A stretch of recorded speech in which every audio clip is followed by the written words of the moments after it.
Yang terakhir, jemaat Laodikia.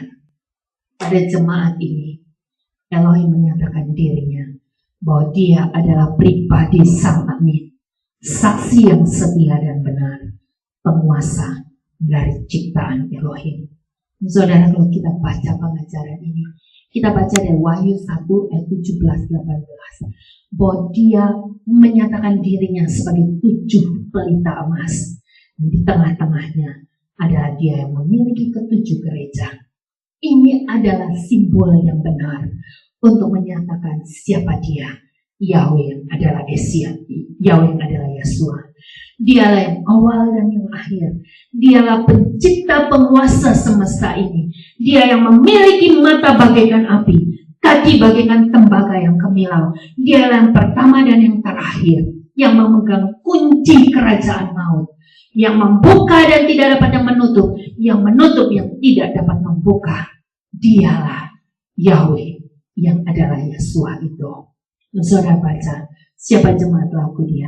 Tuliskanlah kepada malaikat gereja Laodikia, sang amin, saksi yang setia dan benar, penguasa dari ciptaan Elohim, mengatakan hal ini. Aku mengetahui perbuatan-perbuatanmu, bahwa engkau tidak dingin, tidak pula panas. Kalau saja engkau itu dingin atau panas. Jadi, karena engkau itu suam-suam, tidak dingin dan tidak pula panas, aku akan segera memuntahkan engkau dari mulutku, sebab engkau berkata, aku kaya, dan aku telah menjadi kaya, bahkan aku tidak mempunyai kebutuhan apapun. Namun engkau tidak mengetahui bahwa engkau adalah orang yang malang dan menyedihkan, dan miskin, dan buta, dan telanjang. Dengar baik-baik, saudara. Akhirnya, Yahweh menyatakan dirinya kepada jemaat di Laodikia. Jika kehidupan kita hanya seperti jemaat Laodikia, nampak seorang yang beribadah, tetapi sesungguhnya kita ini bukanlah suatu pribadi yang dingin atau panas. Kita nggak menolak, saudara. Kita nggak antipati, tapi kita juga nggak bersungguh-sungguh. Hati-hati, dia akan memuntahkan kita. Jika itulah kondisi kehidupan rohani kita, dia akan memuntahkan kita karena dia jijik dengan kehidupan kita. Ini yang dinamakan kehidupan munafik. Nampak beribadah, nampak bertuhan, nampak bersungguh-sungguh, namun sesungguhnya kita nggak punya persekutuan roh secara pribadi dengan dia. Dan sebabnya kehidupan kita jauh dari kebenaran. Kita nggak pernah bergeming waktu kita melakukan hal yang salah. Kita nggak pernah takut waktu kita mulai bergosip. Kita nggak pernah takut waktu kita mulai memfitnah. Kita nggak takut walau waktu kita mulai melakukan hal yang basa-basi.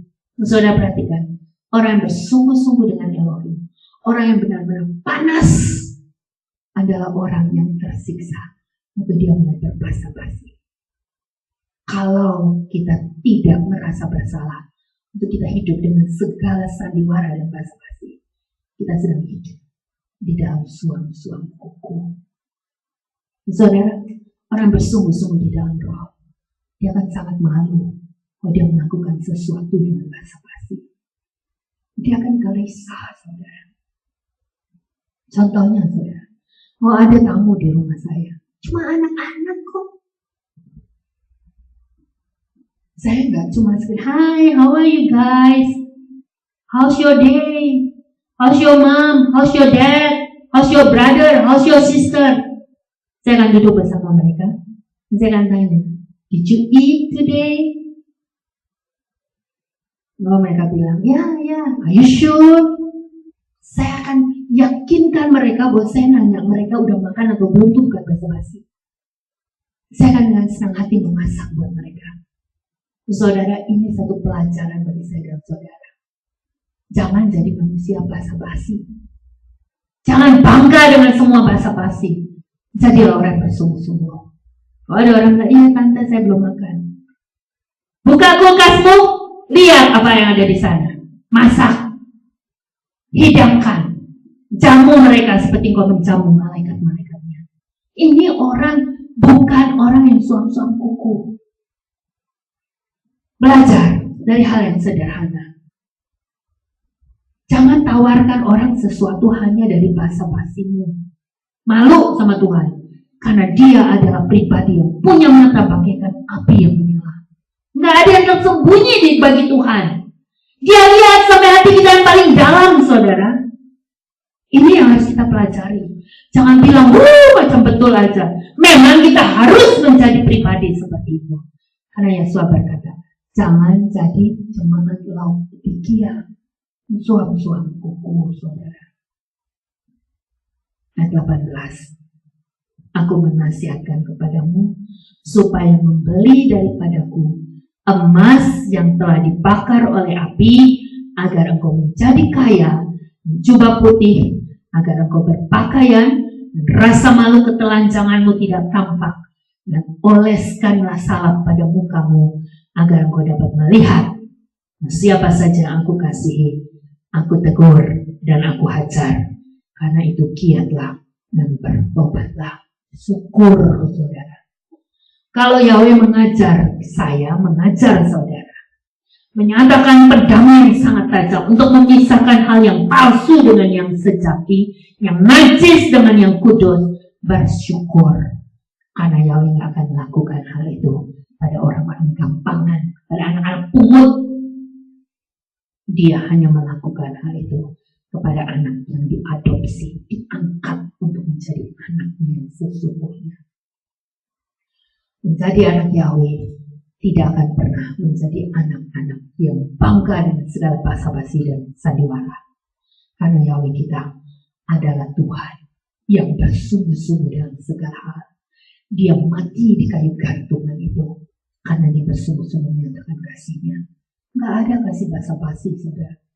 Dan sebabnya pagi ini saya nyatakan di Facebook, sediakan hidup kita untuk ditampar oleh orang yang sangat mengasihi kita, daripada dicium oleh orang yang selalu mengkhianati dan mengharapkan kejatuhan hidup kita.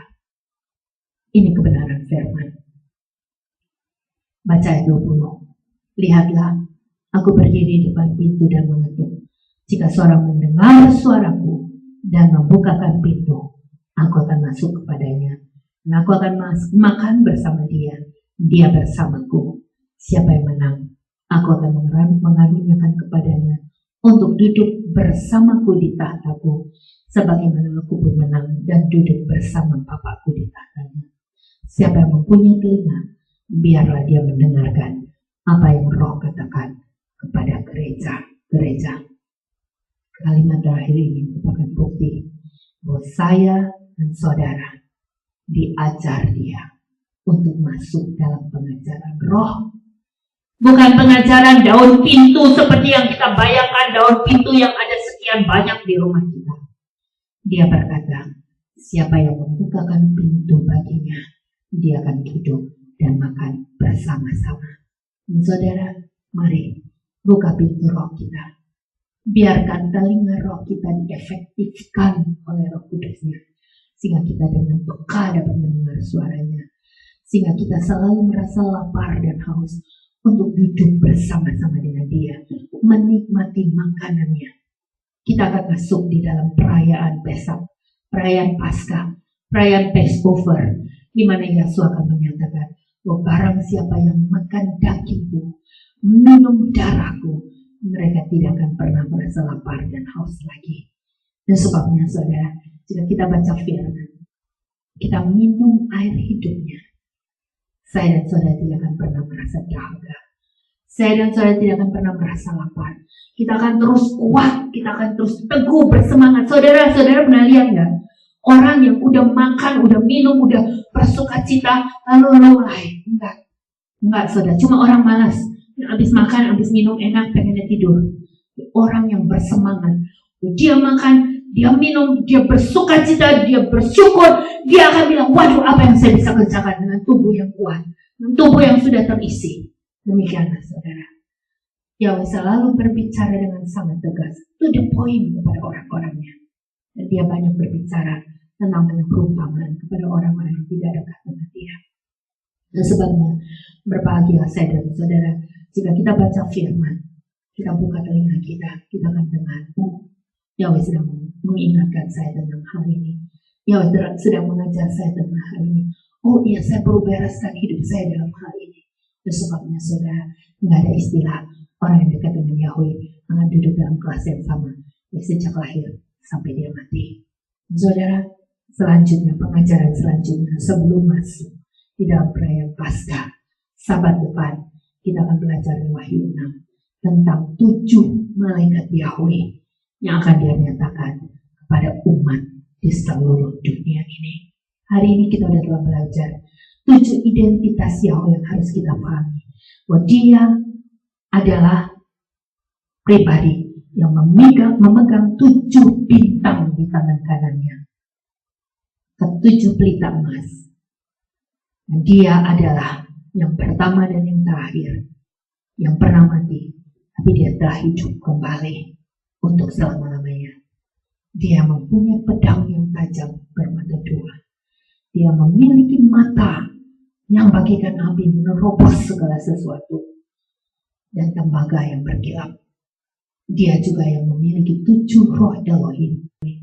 Dia adalah kudus yang benar, yang memegang kunci Daud, yang membuka dan tidak seorang pun yang dapat menutup, dan yang menutup yang tidak seorang pun dapat membuka.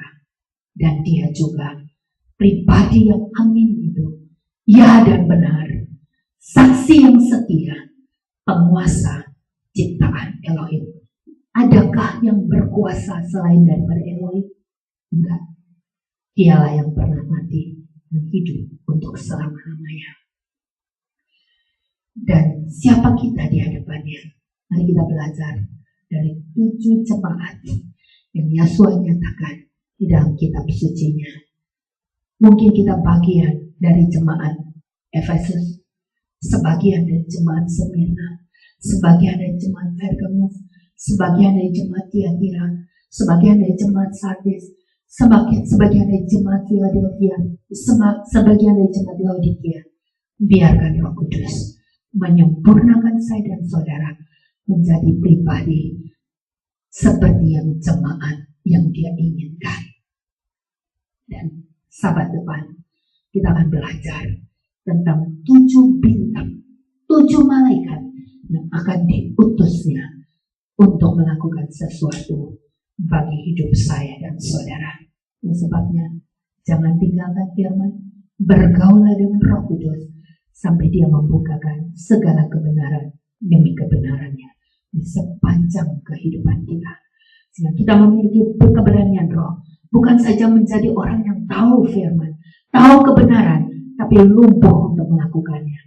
Biarkan Roh Kudus mengurapi kita sampai dari hari demi hari pengetahuan kita akan kebenaran firman-Nya diberikan satu paket pengurapannya untuk hidup dan berjalan di dalam kebenaran firman-Nya dan menginjak-injak segala kuasa dan tipu setan yang telah memperbodoh kita, menipu kita sehingga kita tidak mengenal kebenaran firman-Nya.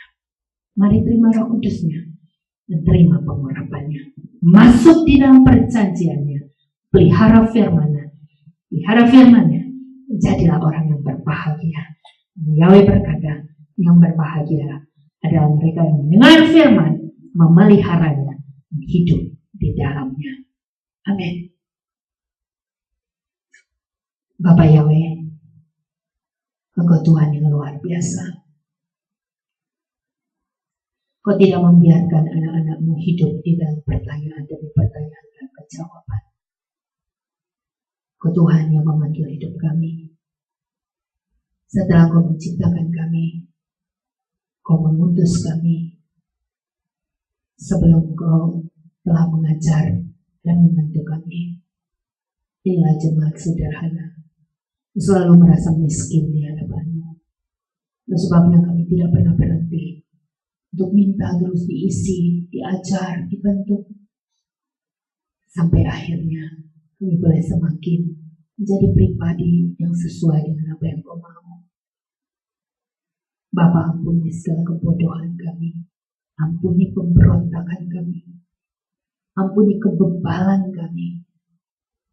Sehingga kami boleh dengan mudah untuk menerima pembentukan-Mu. Kembali kepada firman-Mu. Menghormati pengajaran-Mu. Hidup di dalamnya. Siap menjadi alatmu untuk menyatakan kebenaranmu bagi jiwa-jiwa yang kau kasihi. Hamba berdoa, hamba menerima pengurapanmu. Biarkan setiap jemaatmu di tempat ini menerima pengudusanmu, menerima pengurapanmu, menerima pembentukanmu, masukkan cita peneguhan untuk hidup di dalam kebenaran firman-Mu. Engkau yang akan menolong kami menyelesaikan segala sesuatu yang perlu kami selesaikan. Engkau yang pulihkan hidup kami, Engkau yang sempurnakan hidup kami, sehingga kami terus tidak hanya diberkati, kami siap untuk menjadi berkat bagi banyak bangsa. Bapa, terima kasih untuk lawanan pada pagi ini. Kami terima pengajaran-Mu. Kami semakin bersuka cita untuk terus berjalan di dalam kebenaran demi kebenaran firman-Mu. Terpujilah Engkau Yahweh, Kaulah Yahshua, Yahweh Juru Selamat, dan selalu kami puji dan kami sembah.